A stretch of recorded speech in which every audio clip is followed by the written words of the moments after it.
Hi, I'm Billy Keels, the host of the Going Long podcast. Every week, I'm going to be here interviewing the absolute best in the business as it relates to real asset investing, as well as real Main Street investors.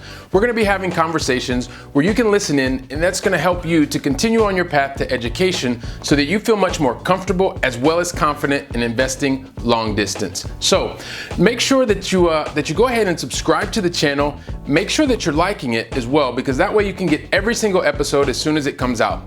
And by the way, don't forget to leave today's episode a 5-star review. Let's go ahead and listen to today's conversation. Welcome to the Going Long podcast, where we're here once again to help to educate you so that you feel confident in investing beyond your backyard. I'm your host, Billy Keels. And if you've ever wanted to hear about how one man legally went from paying $500,000 in tax to practically zero, well, not just by luck, but by actually being intentional from what he studied, the people he surrounded himself with, and by having a laser focus on going out to solve problems for others, then this is the episode and the conversation that you're going to want to listen to the very end. Because today's guest actually started by painting hinges and assembling door hitches when he was 6 years old. He was inspired by his father to go out and help others. And he also kind of learned some lessons about maybe how not to invest in real estate from him as well. He's a successful business owner that is focused on really understanding how to minimize the tax obligations. He's focused on solving problems, especially for many high net worth and high wage earners. He's a best-selling author. He's a successful business owner, an investor, and tax strategist who's since 2010 has actually raised over 170 million US dollars. Today's guest is none other than Mr. Dave Zook. Dave, welcome to the show.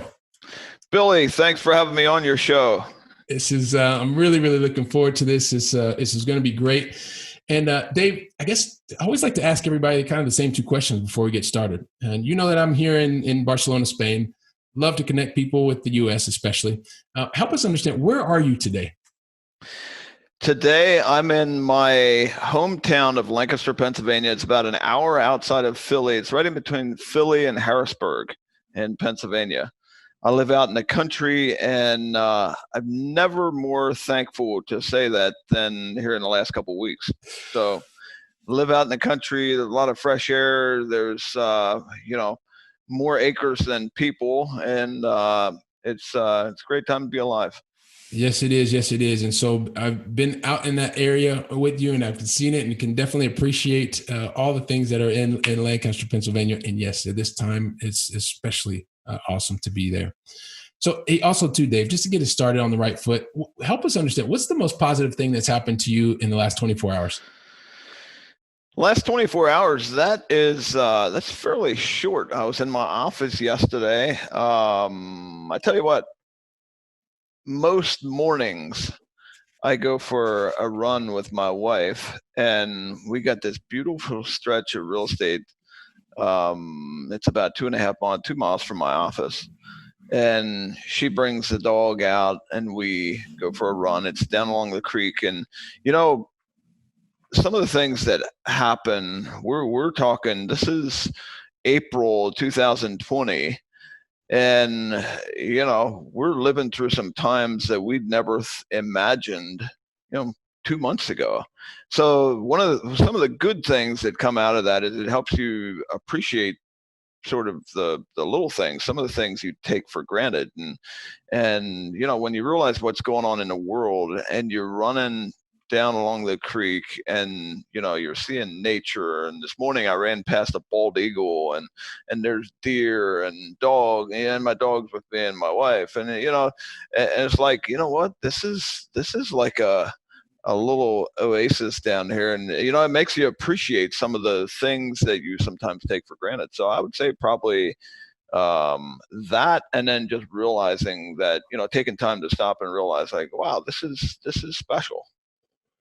Wow. Dave, I'm listening to you and I'm thinking of especially all those people that don't have so much space, so much area. The fact that you are really reflecting on that and appreciating that is phenomenal.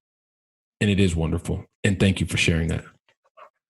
Yeah, no, I mean it's and it makes you stop and think of all some of the of all the other things that you take for granted on a daily and weekly basis. Some of the stuff that we don't even stop and think about.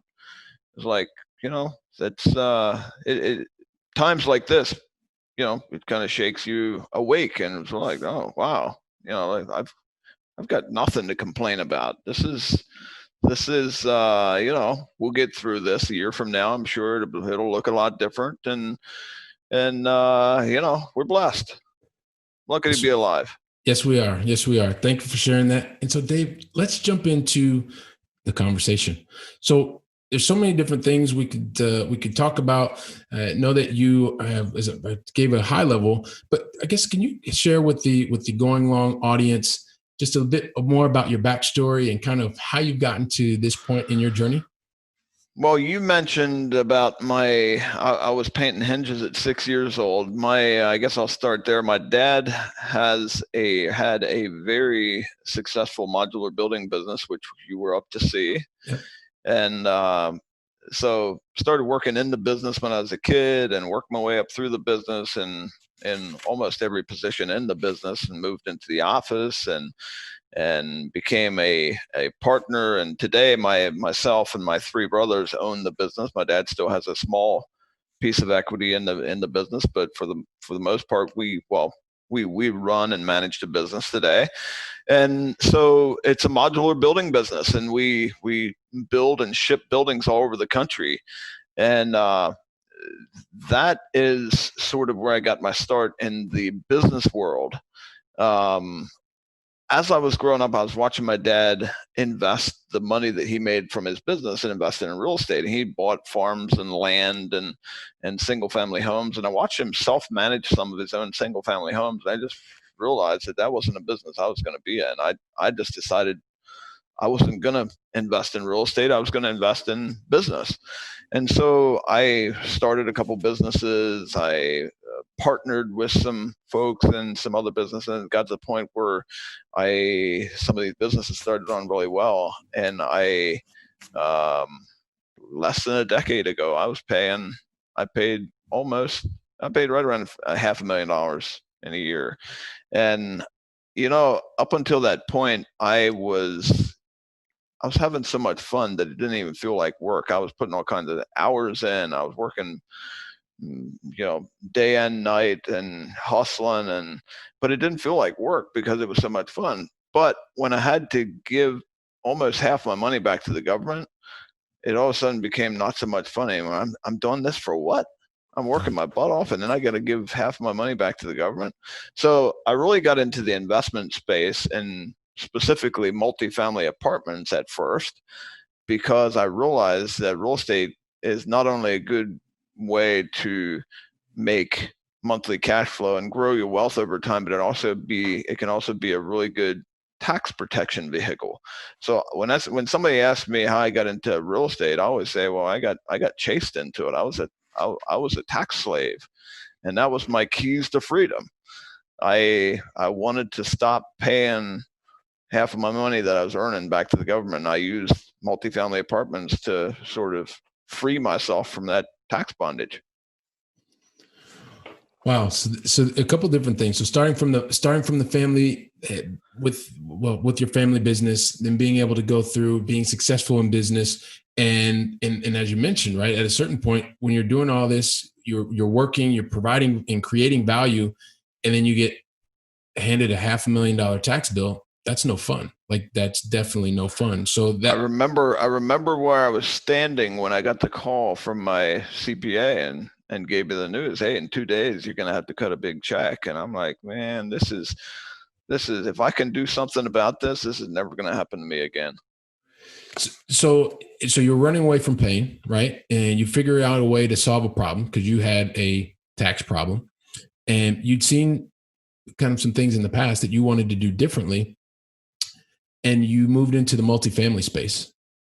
So what was it about the multifamily space? And you talked about being able to, it's like the tax protection. When you talk about tax protection, what do you mean there? Why was multifamily providing that better than, I don't know, some other type of a business or an asset? So one of the things you can do in a multifamily investment, there's this thing called cost segregation study. And when you do that, you can front load a bunch of your depreciation. If you just go invest in a multifamily asset and you're not creative or strategic, then you'll get a 27-year depreciation schedule. But if you're strategic and you get aggressive, you can do a cost segregation study and you can accelerate the depreciation on that property and move a lot of that 27-year depreciation front to the first 3 to 5 years. And so when you're doing that, when you're creating a huge paper loss by accelerating your depreciation and moving that forward and taking that in the first couple of years, that's a way you can sort of start building momentum, because when you don't have to pay the tax and now you can take that money that you would have paid in tax and you can take that money and invest in more assets that give you more depreciation. Now you can start that ball rolling and start creating momentum. So once I realized that, I went from not wanting to own real estate to I wanted as much as I could get my hands on. I guess when you start to see that those types of things can happen, that would be a motivator to run towards, I guess. Oh yeah, which is fantastic. And so, Dave, I mean, since then, like multifamily, and we talked about that one of the ways that you can help to put more money in your pocket is looking at things like cost segregation, which is pretty typical in multifamily. But I guess talk to a number of the high wage earners, which I know you're really focused on today, and helping them to be able to maximize the amount of money that they put in their pocket instead of in the government's pocket. Maybe some of the other types of assets that you also look at that can provide those types of value. Typically, when I look at an investment vehicle or an asset class of any kind, I'm looking for two things primarily. Number one, I mean, I want to know that I want to know enough about the asset that I know that it's an asset class that I want to be involved in. But normally when I look at an asset class, it's got to have two things. One is it's got to have cash flow, and number two is it's got to have some kind of tax benefit. So then when you've got that, and now you can, assuming you have maybe a couple different asset classes, which most of the time I do, you can get creative with an investor who comes to you and says, "Hey, I got this situation. I sold my business. I sold my business, 6 months ago, and assuming you're still in the same tax year, or hey, I had some kind of liquidity event, or hey, I'm a doctor. I'm making $700,000 a year, and I'm it's all W-2 income." Those are all very different situations. Or I'm, making $500,000 a year in passive income. Those are things that, like when I start working with an investor and I can get kind of the clear picture of what he's got going on in his life, now you can pair him up to an asset class that will start knocking down big chunks of his tax liability. And for me, that's just a whole lot of fun. It's fun setting someone up where you can make, or they can make, 6, 8, 10%, 12% returns on that asset that they invested in. That's fun. That's great. But when you can start knocking down 37% tax rate, and you can get them to make a 37% return their first year, and even more fun than that is when you can take what was a 37% tax bracket and you can start, guiding them down this path where they're making big investments into depreciable assets, or maybe even bonus depreciation. And now you can start knocking down tax brackets to the point where they're not a 37% taxpayer anymore.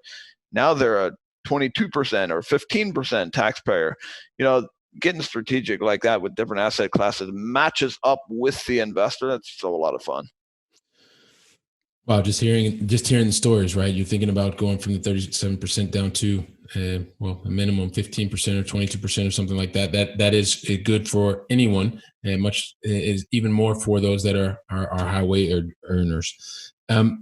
So you talk about being able to spend time, investing time with the investor to understand their specific situation. It sounds like everything is very specific to the person.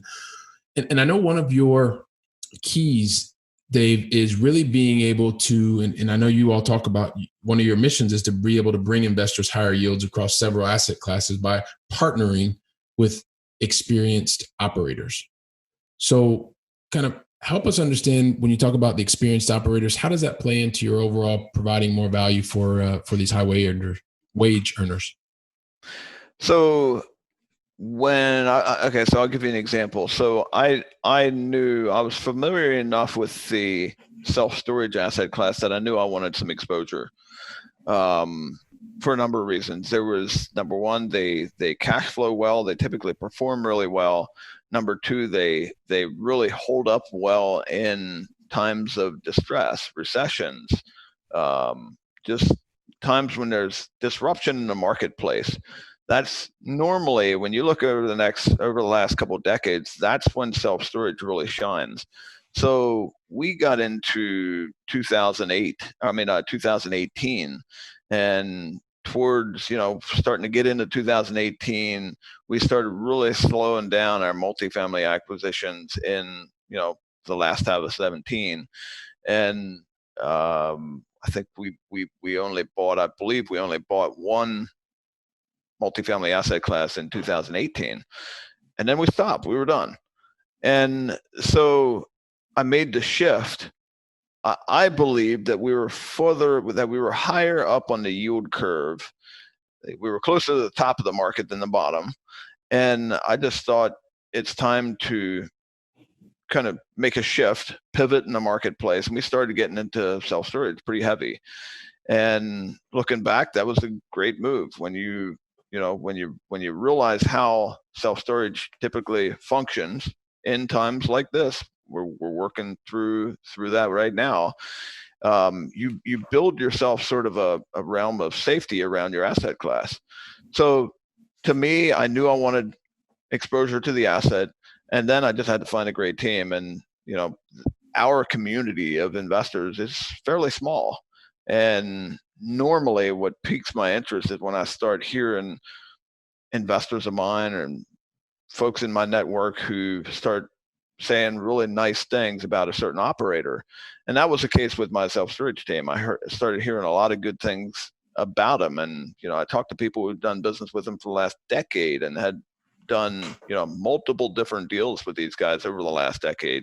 Couldn't say enough of good things about them. So I met them, I vetted them. I have a good friend that was the chairman of the board of the National Self-Storage Association. Got my now partners up, and we took him to my friend's office, and we interrogated him for an hour and a half. And then, from that point, of course, you do all the background checks and make sure the guys aren't crooks. And then you run down and meet the team and look at some of their assets, and, just the whole due diligence process. But here, it's sort of leveraging your time. Once you find the right team, now you don't have to spend so much time looking at the specific asset. Once you find the great team that you trust, now you go do a bunch of business with them. And that's sort of what I like to do. I like to find that team, and then I just do a whole bunch of business with them. Okay. So, and I think so one of the things, you talked about so looking at the operator, it really comes from your existing network. You start to hear the reputation, you hear positive things. Afterwards, you talked about being able to look at the amount of time. You talked about being able to do business together over a decade, positive reputation. And then you're going to do your own due diligence. You do your own vetting, bringing them into the office and this kind of stuff. So that's really cool. That's part of the secret sauce as well, right? Because that is, when you do your due diligence, when you say that you're doing some vetting, like kind of what are maybe some of the things that you can share with us specifically that someone seems to say the right story, the people in your network are doing the right things, but how else can you, I guess, go out and really make sure that the team that you want to potentially get married to is the right team for you to go out and add value to your investor base? The most obvious things, and the things you really should be doing if you're taking investors' money and you're investing, alongside this team. You should do the most obvious things, and that is, just making sure that they're not bad guys. I mean, it can start with Google search, and really it's your job to find some dirt on them. And if you can't find dirt on them, that's a good thing, but you got to go deeper than that. Once you get to the point where you're pretty convinced that they're not bad guys through, doing all kinds of searches and then doing a, you know, a check on them, a criminal background check, and all those things, then you just, for one, I like to do business with people who I like. I think most of us do. I like to do people who I like to do business with people who we have fun together. We enjoy talking on the phone together. When we have a Zoom meeting, it's not like, oh my goodness, I got to sit with these guys again. I mean, it's the type of people that give you energy, not suck energy from you. And so, liking the people, make sure that there's a good fit there, and then trust in your network. I mean, there's hardly anything that replaces a 10-15 year track record, and being able to talk to somebody who's been investing with them for the last decade and look, how have they performed? What happened in 2008, 9, and 10? How did they perform? So once you do all the obvious stuff, the criminal stuff, it's making sure they're not bad guys, and then it's the sort of the cultural stuff and making sure that you can really have fun together and enjoy each other. And then, really just digging into your network and finding those people who've done a lot of business with them and relying on their track record. You can't replace track record with anything. Okay, perfect. So rely on the network, do your own due diligence, look for the challenges, and hopefully you come back with few to none. But I think those are definitely words of wisdom. Dave, one of the things I know that you are, what some would call alternative investments, focused really on real assets. Considering that the majority of the population really wants to go and has really been focused on paper assets, what are some of the things that you talk to, or that you typically will hear from people that are hearing about you for the first time, really want to understand more about how they can work with you, your team, and the only thing that they've ever known is the paper asset world? Several things. I mean, number one, I think the conventional way to invest in the public's mind is, ETFs or mutual funds or basically Wall Street products. Several things that's really, in my mind, is really that I have a problem with. Number one, very limited, if any, tax benefits. Very limited, if any, control. I mean, when you're talking about a public company and you're investing in that public company, unless you're Carl Icahn or someone who's got millions or maybe billions of dollars invested in that company, you got no control. You got no say. It's totally outside of your realm of possibility to making any changes. So those are the two big things. And then, of course, my slogan or tagline has been for a long time has been, hey, you can be conventional or you can be wealthy, pick one. So you sit any I challenge your audience, if you pick any billionaire, or let's even make it easier, you pick any deca millionaire, let's say somebody's got $10 million or more, and you sit him down and you say, hey, how did you get so wealthy? How did you get to have $10 million, $20 million? I guarantee you they're not going to say, oh man, I just went out and I invested in a well-balanced portfolio of stocks, bonds, and mutual funds. I promise you that's not the answer. And so, but that's many people in America and all over the world. They rely on this mechanism, and they put their faith in this product that they think that, if I work really hard and I invest all my hard-earned money in this, and I give that money to a financial advisor and he invested really smart in this basket of funds or whatever, that's conventional wisdom, and it just doesn't work. So I would just challenge your listeners to think about that and think, real wealth is created by adding value to your community around you or your world around you. It's not, can you make, if you time the market perfectly, if you do your time, of course, you don't have to do it perfectly. If you were able to get into the market in 2009 and 10 and then get out in 2019, you'd have done really well. But nobody times the market correctly. And, nobody knows that stuff.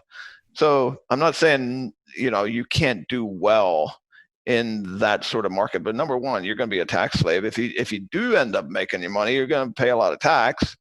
And it's just, from what I've seen in my lifetime, it's not the path to true wealth. Words of wisdom. I would say that those were platinum bombs, not gold, platinum. And so just thinking about the limited tax benefits, limited control. And there's another thing, Dave, and you keep coming back to this. It's really being able to add value to others, right? Looking about how you can continue to do that. And I'm sure that that's I know it's one of the cornerstones for your success and your team's success, because you're really focused on how much value can you add to others. And I'm sure it's one of the things that you learned when you were 6 years old and watching others and watching your dad do those types of things. And so it's just a message that comes through. And I just wanted to highlight that. Now, you're the real asset investor. We've talked about your business experience. We've talked about your multifamily in the real estate business. We've talked about also just some of the things that you're doing in self-storage. And I know that there is another kind of area within the real asset world that you have been extremely successful with your team to the point of being the fifth most important in the industry in the U.S. And maybe you could talk to us a little bit about this new real asset. Yeah, so it was about a decade ago, almost a decade ago, where I got introduced to this team through a really good friend of mine who's now on my advisory team. And he told me about this ATM business, and that his friends from his childhood friends had sort of started and founded, and so I met with the guys, and I came in as a passive investor. I invested 6 figures into an ATM investment, and that was back almost a decade ago.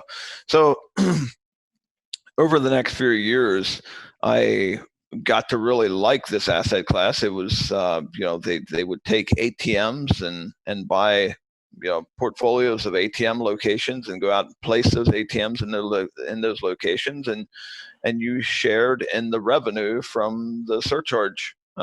You shared in the profits from that surcharge revenue.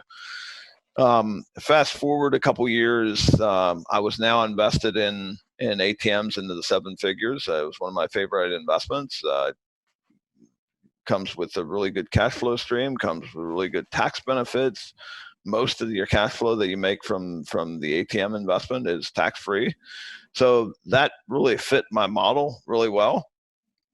And then we took that. I've been doing that for a couple years, and then at the same time, I was building my investor network in the multifamily space. I'd syndicated a bunch of deals, and I had a large network of investors. And these guys came to me and said, "Hey, we just took down a large portfolio of ATMs, biggest one we ever did, and we could use your help."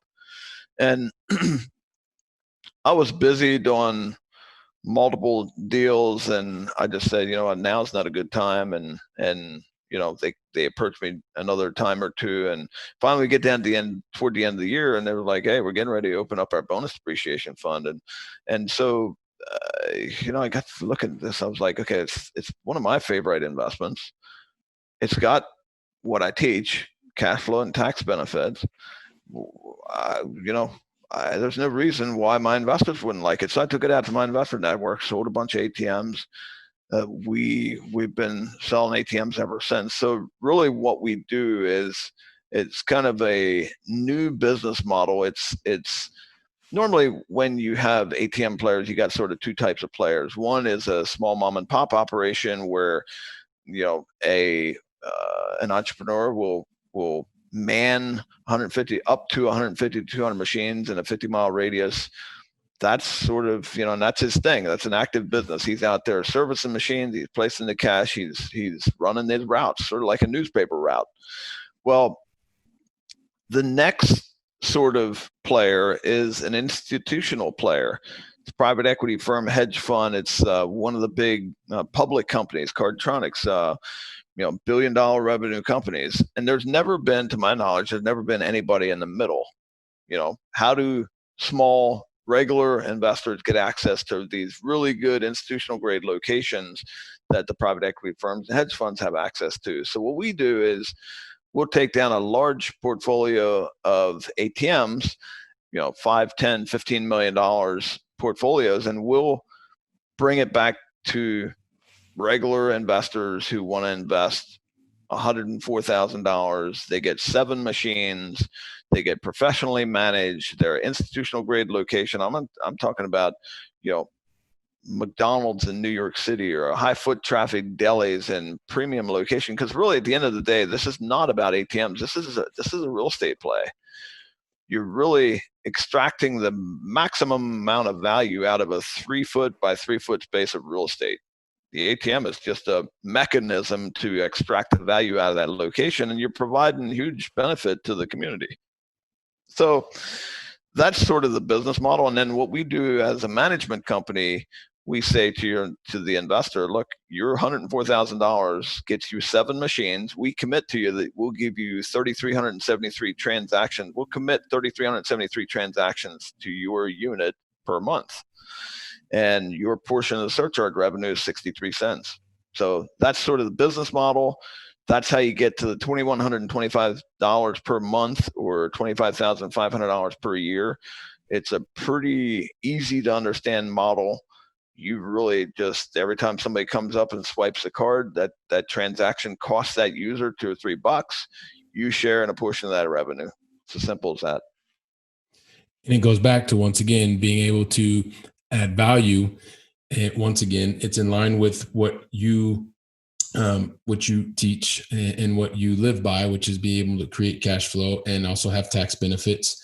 And this is an area where there is a community that, or multiple communities that are needing to be served. And there are also, since we continue to print money, I guess there's going to continue to be a need for places to pull your money out, either physically or electronically. A lot of people think cash is going away. Cash is not going away. There's actually a whole lot more cash in the system today than there was back when I started. In fact, more than 50% more cash in the system today than there was back when I first started investing in ATMs. And the second thing is, when you understand who your primary user is. So primary user in an ATM machine is not the same as the investor of that ATM machine. The primary users are lower income folks. They're underbanked or unbanked folks. The ATM machine is their bank. And so that the other thing is when you realize that that's one of the fastest growing demographics in the country, in the United States, is that lower income folks. You realize that there could be a potential for a lot of growth in that space, and cash is not dying. It's actually getting more robust, and there's a whole lot more in the system than there ever was. So there's a market need, looking to fill that need, and it goes back into your overall philosophy. So, I mean, there's so many other things that we could talk about, Dave, and I know that we hopefully will get a chance to do that again. But as I mentioned, I mean, we've learned a lot about you, learned a lot about your philosophy, how you continue to go out to focus on solving problems, solving issues, and adding value to others. And that continues to be one of the main reasons that you and your companies are continuing to be so successful.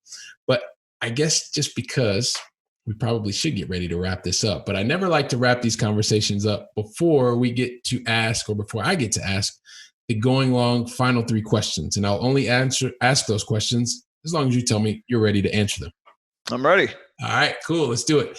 So, Dave, the first question is, with me being here in Barcelona once again and wanting to continue to get more and more exposure here in Europe, I would love to know, what is your favorite European city, either that you visited or is still on your bucket list? Well, I want to come see you sometime. I want to come see where you live and Yes. and see the beaches down there and all that, and see what it's like down there. But I would have to say Italy is high up on my bucket list. I love pizza. I wish it was good for you. And I hear they make really good pizza over there. And then, the history, and, you got Rome, and you got, just the deep history. I really, sometime in the not too distant future, I'm hoping to go to Italy. All right. Awesome. And definitely when you're ready to come here to Barcelona, we'll be ready for you. Looking forward to that. You got good pizza down there too? Well, we trust me. We have the network. We have the network. We'll find it for you. Cool. So question number 2, Dave, you've gone out and you have learned a lot. I'm sure along the way you've made lots of mistakes or had learning opportunities. You paid full price for those. Would love to know what would you pass forward to others in terms of words of wisdom so that they don't make the same mistake and pay full price for something you've already paid full price for? I'd say probably the most important thing would be to find really good people and do business with those people. Where I've made the biggest mistakes is doing business with people who were not as good as what they should have been. And they were good salespeople and they sold me into the deal, but then they weren't able to convert and really back up, So I would say probably, well, for sure, most of the mistakes I made came as a result of not being careful enough to pick the right team. So I put a lot of emphasis on the team, and there's a reason for that, because I have paid full price for the mistakes that I've made. All right, perfect. So listen up once again, teams. So make sure that you take your due diligence. One of the things we talked about before, 10 years doing lots of due diligence, and Dave is passing this forward to you. So definitely listen so you don't pay full price for that. And Dave, last thing, and I know you are a best-selling author already, but wanted to know, what book would you recommend for our listeners today? There are several, but if I had to nail down one, and probably one that made the biggest impact on my life as far as investing in business, was Rich Dad Poor Dad. Rich Dad Poor Dad. Okay, there's another vote for Rich Dad Poor Dad. Dave, I really want to thank you for sharing so much goodness with our audience today. This has been phenomenal. It's been amazing. And I know I want to have more conversation with you, and I already know you. So all the people that have heard such greatness and goodness from you today, I'm sure they're just trying to figure out, how in the world can I get in touch with Dave, with his team? So could you please help us understand, what is the best way to get in touch with you and with your team? Our website is therealassetinvestor.com. And if you send an email, if your listeners send an email to info@therealassetinvestor.com, we've got several reports. In fact, if someone was wanting to learn about, we talked a lot about ATM investing. If somebody was wanting to learn about that, I've got a report that I'd be happy to send them. In fact, this will be even easier to remember. ATM@therealassetinvestor.com. Be happy to send them that report. Okay, fantastic. And we'll also include both of those in the show notes, whether you're watching us here live on the video or you're listening to us on the audio. So, Dave, like I said, I really appreciate it. This has been a lot of fun for me, extremely educational for me and for everyone else. And just want to thank you once again for being here on the show. Also, for the Going Long audience, want to just go ahead and ask you to share this at least with 2 of your friends, so we can continue to build our community with cool, wonderful, like-minded people. And so this is pretty simple request. And the last thing I want to say is, look, I'm really looking forward to welcome you back on the next episode, and wishing and hoping you go out and make it a wonderful, fantastic day. Thank you. Thanks for having me on your show, Billy. All right, thanks, I enjoyed Dave. it. A lot of fun. Thank you. Wow, don't you love hearing from top-notch experts in the field? You know, when I was getting started, I really wish that I would have had access to such experts. And even more, I wish they would have given me like a really simple list of things to follow so that I could have gotten to my goals much faster and been much happier even sooner. So that's why I've created for you the 7 things that you should avoid in order to be successful in long distance investing. And you can pick that up really easily by going to billykeels.com/7 things to avoid. And also, if you liked today's episode, don't forget to leave a 5-star review. I'm looking forward to seeing you on our very next episode, so go out and make it a great day.